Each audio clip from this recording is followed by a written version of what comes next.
Welcome to another episode of the Healing Place podcast. I'm your host, Brianna, and I am excited about today's show. We have a special guest who has joined us, and we are going to be talking about reframing our thoughts and our beliefs. Sometimes we are thinking wrong, sometimes our belief system is a little off, and so we're just going to kind of dive into that topic. And I'm going to let our guest introduce herself and tell us all about her, and we're going to dive right into it. Yeah. Hi, everyone. My name is Allison Body. I am a domestic abuse survivor. In April of 2017, I was actually dead for 33 seconds. And that experience really kind of woke me up. I came back with a new purpose, and my purpose is to help other women through their trauma. And during my trauma healing, in preparing myself to help others, one thing I noticed was the biggest thing holding me back was actually some of my thoughts and my beliefs. And so that's something I'm excited to share with you today. Thank you. Thank you. Domestic violence is something that is near and dear to my heart because I am a survivor. I have family members that are survivors and friends and things of that nature. And so I want you to, if you can, tell us a little bit about your story as much as you feel comfortable with. Because a lot of times we can't get to a place of understanding until we understand a person's story. Mhm. So, Yeah. if you could just give us a little bit of your story. Yeah, of course. So my story is a long one, so I'll try to make it succinct for you guys today. I was married to a gentleman who was very emotionally and mentally and physically abusive.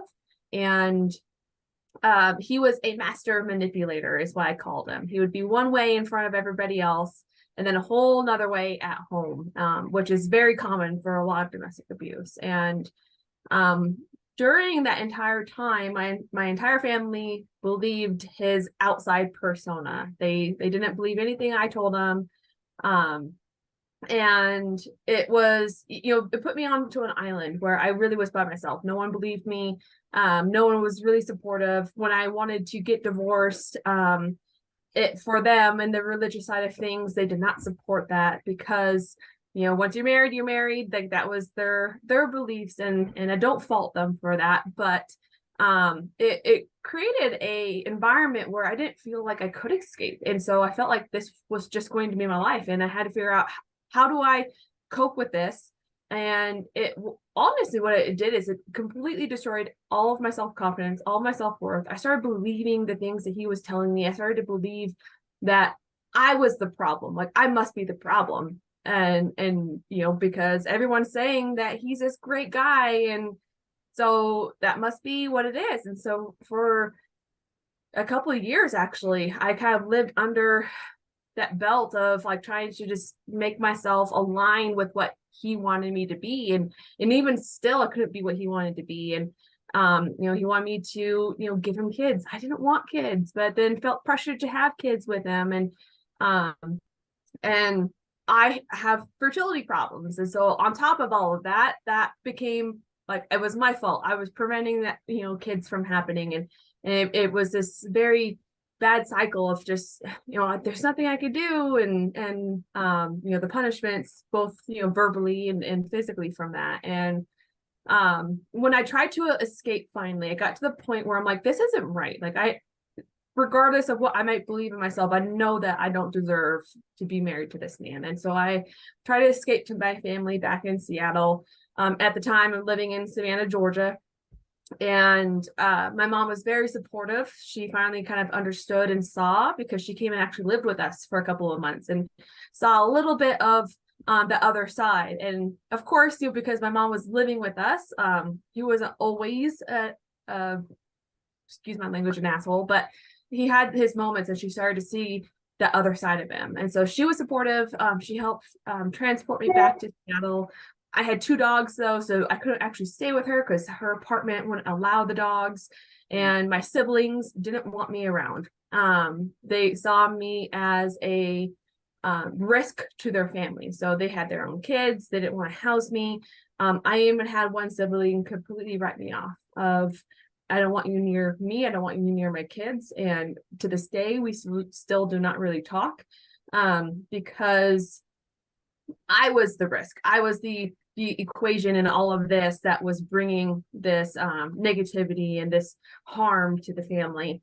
And so when he did come to Seattle, because he did come to Seattle, of course, I had nowhere to go. I literally was homeless. I didn't have any money to be able to get my own place. I had nowhere I could actually hide from him. And so I went back home with him. And unfortunately, ended up getting pregnant when we got back home. And during that time, like, he was only nice to me because I was carrying his child. And it got to a point in that first trimester where I knew something was wrong. I was having pain all the time, and I wanted to go to the hospital and get checked out. He refused to bring me to the hospital. And then it was actually a Saturday on April 8th of 2017. I woke up at 7:30 in the morning. I remember that because it was so impactful. I felt a huge just pop inside of my body and was screaming in pain. He refused to take me to the ER. He kept yelling at me, telling me to, shut up and go back to bed, that I'm just trying to kill his child. And I was honestly for about 4 hours, because we didn't leave for the ER until 11:30. So for 4 hours, I was in a lot of pain, screaming. I knew something was wrong, but he just would not take me to the hospital. And he finally agreed to take me, but he would not help me to the truck. I couldn't even sit up. I basically had to crawl to his truck and crawl to get into the truck. He wouldn't help me out of the truck. In his mind, I was just trying to put on this show to kill his child. And we got to the ER. They believed him. They thought, there's nothing serious. Like, you're, just blowing this out of proportion. He made it sound like I'm just this, drama queen. And I wasn't even taken back into the ER. I was in the waiting room. So I was taken back around 4 o'clock, and then sat in that room, and he was joking with the doctor. I remember this very vividly, just joking with the doctor about what a drama queen I am. And the doctor was joking around, oh, women. I'm like, no, like, there's something wrong with my body. There's something wrong with this. Like, I didn't want to be pregnant in the first place. And now, like, I'm in this situation where I'm in a lot of pain. I know something's wrong. So by the time that they actually did finally get me back, they did the ultrasound and found that the baby was ectopic and that it had imploded. And so I was bleeding internally this entire time. So by the time that they even got me on the operating table, I ended up bleeding out on the table, and was dead for 33 seconds. And, coming back, having to get a full blood transfusion and all of that, it was an eye-opener. And I knew that I was in this battle alone. Unfortunately, I had my mom's support, but from that point on, I stopped being what he needed me to be. And it was a fight. It was a more mental, verbal, everything fight. But I knew that I needed to leave. And it got to the point where he just wasn't happy with me. Like, I, wasn't what he wanted anymore. And so was luckily able to get out of that marriage, and and unfortunately had to agree to take on the debt in order for him to even sign the divorce papers. But it was one of those situations where it got to the point where of me dying to understand this isn't right, and I need to fight back because I deserve more than that. And so, coming through all of that and kind of coming on the other side of things is realizing that it all comes down to our mental capabilities and what we believe in ourselves and what we believe is right for ourselves. Mm-hmm. I think that your story is filled with so much framing of beliefs of other people. We had did a show the other day, and we talked about trauma, and we talked about core values and how sometimes our core values are actually influenced by the beliefs of other people, and we don't have the capacity to even understand that their beliefs don't necessarily have line up with what we really feel at the core of who we are, but because we have been learned that ours going against what they believe is actually sin, because you're coming from a religious background, right? And so that God will be angry with you.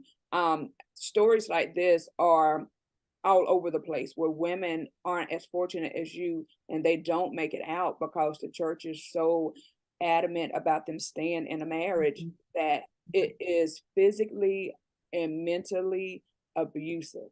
and it's like, don't leave, God to fix it. And I'm a firm believer that God is not a God that wants us to stay in something that is harmful to us.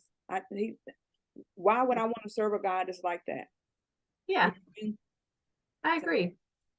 So a lot of what you've said, I know a lot of our listeners are listening right now and saying, wow, they have heard a lot of what you just said. He Mhm. don't leave. He's good to you. He's a good provider. He's this, because people don't see the inside. They don't live with you, so they don't actually know. All they see is the pretender that comes out when everybody Mhm. else is around. But then you have to go Yeah. home and be with that person, and that Mhm. is a scary place to be. You lost your family in the midst of this, so one of your siblings you're not talking to now, and I think that's sad.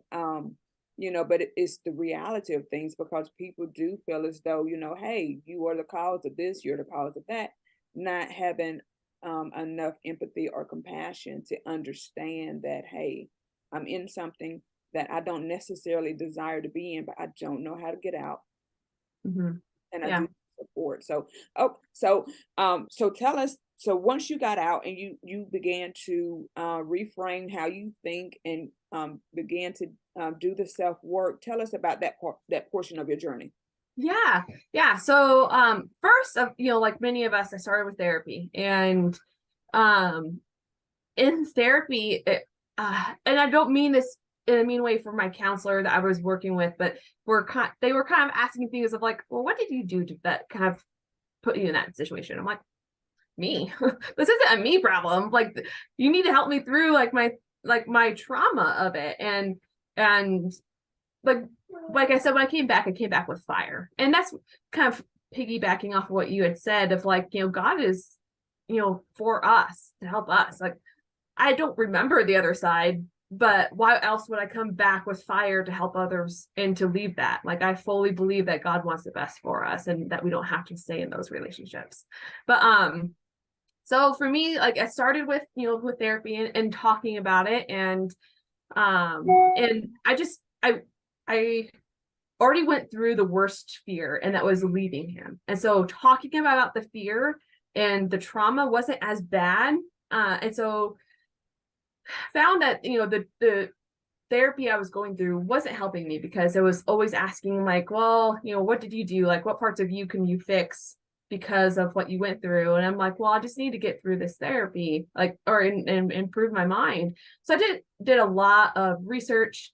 I changed my education to be more of the coaching side of things. Ended up becoming a national certified health coach, and a lot of those principles from coaching also apply to the therapy end and the trauma side of things. It's just different scope of practice. And so I kind of dived in a little bit more of like, I love self-help. I'm like the queen of self-help, and I love to research.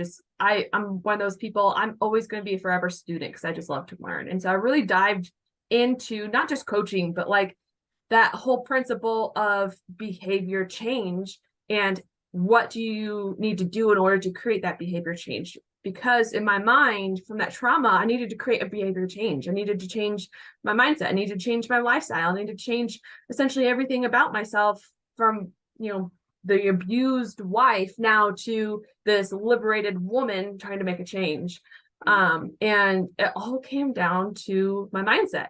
Our minds are so powerful. And so a lot of the research I found talks about how trauma actually changes our brain. It changes our wiring. It changes how we think. And what it does is it actually puts us in a fight or flight mode constantly. We're always afraid of something. We are always worried about something. We're always prepared for that fight or flight.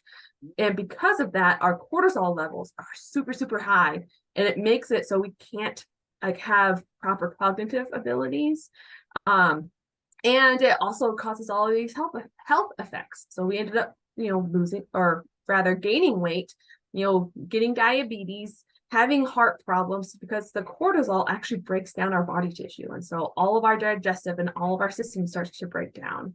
And it all comes back to our mind, and our mind's super powerful, and what we think will be. And so I kind of really leaned into that principle, and went through and I got my Therapeutic of Art life coaching certification, which all was very centered around changing our thoughts, our patterns, and our beliefs in ourselves, and using art as a tool for that. And essentially, it's learning to rewire our thinking process. Because of our trauma, we're always, one, stressed, and two, think of the absolute worst of ourselves. Our confidence is low. We have no self-worth. We believe that we can't do anything. And so it starts with just using those reframes of thoughts of, I can do this. It's going to be hard, but I can. And changing the can't to cans, or I'll try to I will. And I know, we'll always laugh about that, because I remember that in high school of like, oh, that's hunky stuff. Like, that's not actually going to work. It's true, because what we tell ourselves over and over is actually what we'll believe. And so another study I found, which is about visualization, had a whole study with all these different athletes in different sports using just 30 minutes of visualization for their event, like right before their event. And they found that, like, without changing anything about their workout routine, their performance improved by 30% just by mentally thinking about what they wanted to achieve. And it's the same thing with our goals. So we need to think and visualize what we want to achieve, have that be the forefront of what we're doing and what we're thinking about, having little sticky notes to remind you, and constantly saying it. Those affirmations really do work. And then slowly our thoughts will start being more positive. We're going to start believing in ourselves more. And then our beliefs will follow, and thinking that we are capable of this, like we are worth so much more, and that you are confident. And so it's this cascading event.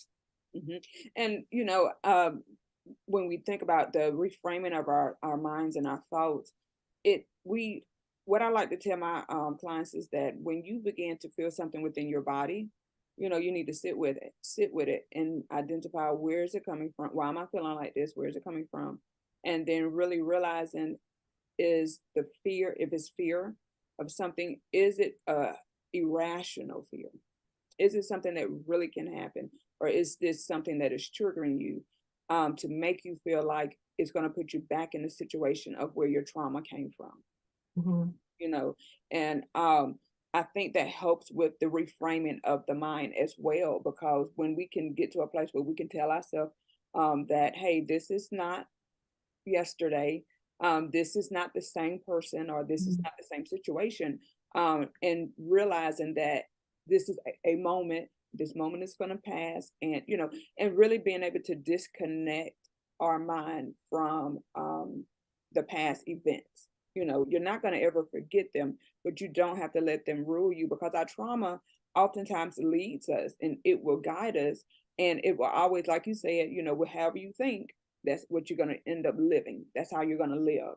And so if you're constantly in that state of fear, you're going to constantly meet people that remind you of this person, or you're going to constantly go to places and it's going to remind you of whatever situation caused a trauma, or a room or something like that. And so, and that's an awful way to really live. It's an awful way to live. And like you said, it brings on so many different things. I worked in the hospital, and I would go in and do life reviews, and people would have high blood pressure, and because they lived their life in a state of fear, and low self-esteem, and always stressed out about something. Once they got to a place where they were able to release, process, and really just walk through these events, and have someone to give them permission to I love to people don't understand when I say you have to give people permission sometimes, to let it go. Give people permission to say, you know what, had nothing to do with me. That did not dictate that that did not mean I was a bad person. Just because they said I was doesn't mean I was. And so, but many times I would walk out of the rooms and get reports that their high blood pressure that they could never control finally went down. Their numbers for their when they would check their numbers for their diabetes, the numbers would go down. And it's all because they got to a place where they could face the trauma, release it, and realize that, you know what, I've been thinking wrong all these years. Yeah, it's really true. And that actually makes you think about an exercise I do with a lot of my clients.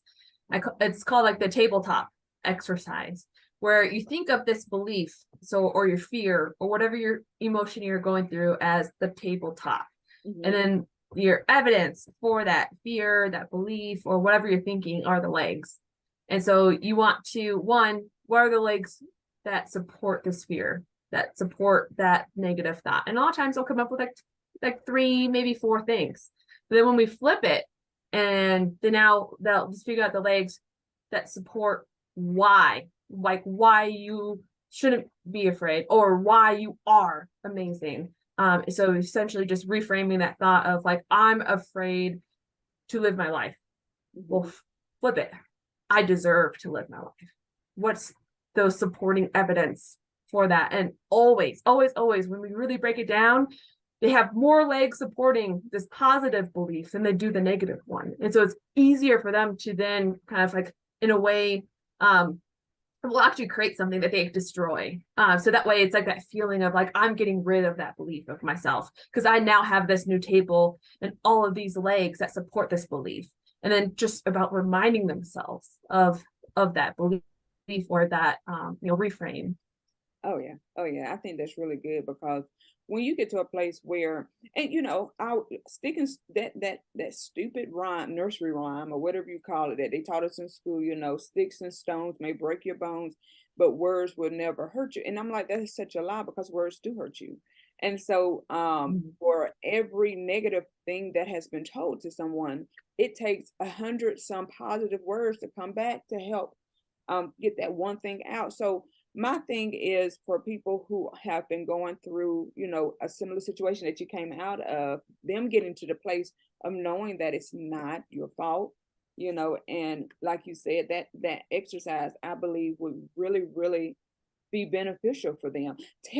I want you to tell the people, how can they get in contact with you? If you can give them your website address, it's going to be on the top of our page, but for those who are just listening on podcasts, if you can give it to them so perhaps they can write it down and get in contact, because I think you have a lot of good ideas. You have come through so much, and I mean, it's just wonderful to see where you're at right now because you seem to have such a positive attitude. You're helping other people, and it can take years to get to where you're at, and some people really never get there because your story really is filled with so much deep things that could have really destroyed you. You know what I mean? But you didn't. Survivor, you survived it, and you did the work that you needed to do, and now you're able to help so many other people. So you are like the poster board for, if I can do it, you can too.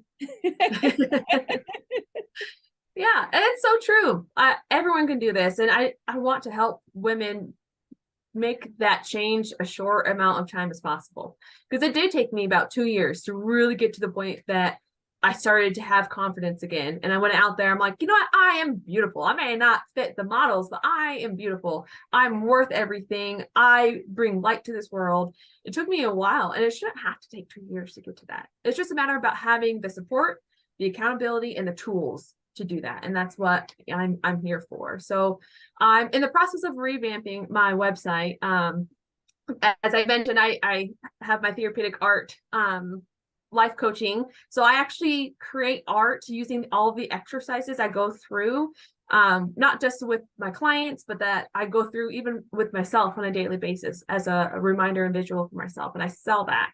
But my website is www.alliesbamworkshop.com. And that's ALLIESBAMWORKSHOP.com. And like I said, I'm revamping that. And Brianna, like I emailed you also, I am giving out free support, which that website is a very specific one just for your listeners. So I can't remember that off of the top of my head. So I'm so sorry. Please go and to her website and get that link, because you'll get a free copy of my book that brings you through all of the behavior change. It has not all, but most all of my exercises I use with my clients. This, like I said, I love self-help. This is like the ultimate self-help book. I'm giving it away for free. So please go there. Get that PDF for yourself, And it will also have some of my contact information on that site as well.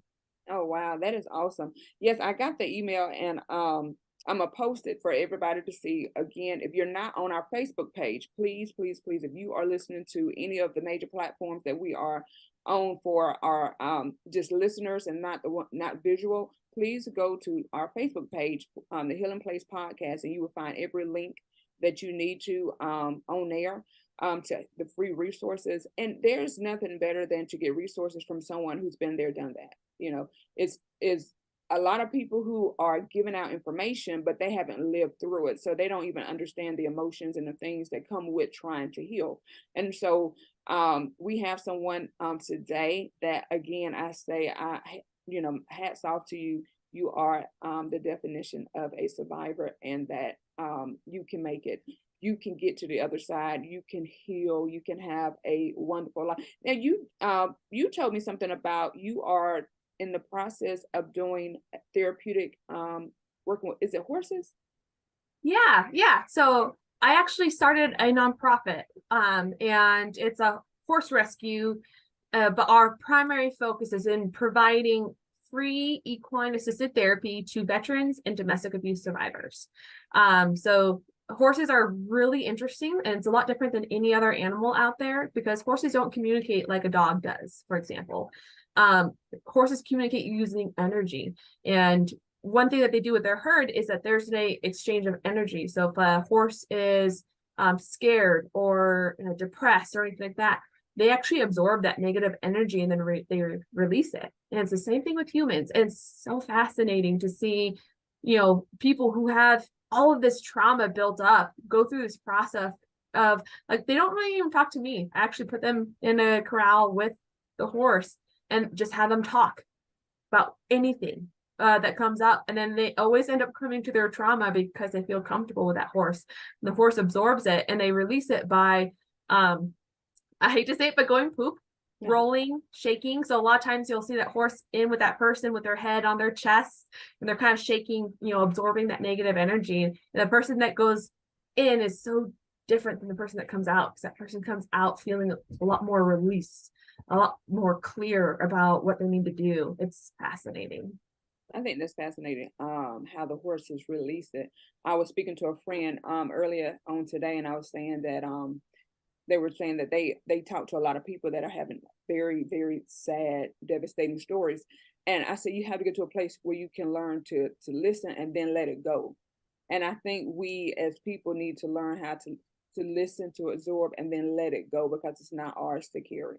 Yeah, We just there completely. to help. So again, everybody, please go to her website, look at the links. If you again, go to Facebook if you're not on there, subscribe, go to YouTube. We're on YouTube as well, the Healing Place Podcast, and you'll find every link that you need. And don't leave without your free resources. Don't leave without even going and trying to enlist some help if you are in need of help. Always try to get help from those who have been there. I try to stress to everybody that, there's a lot of people, again, that are out here and they're telling you things, but they have not experienced. Experience is the greatest teacher. It makes it more real, and it makes the person who's coming alongside you even that more compassionate, sympathetic, and empathetic towards what you're going through. So again, I thank you for joining us. I thank our listeners for joining us for yet another episode of the Healing Place Podcast. I love you as always, and I will see you on next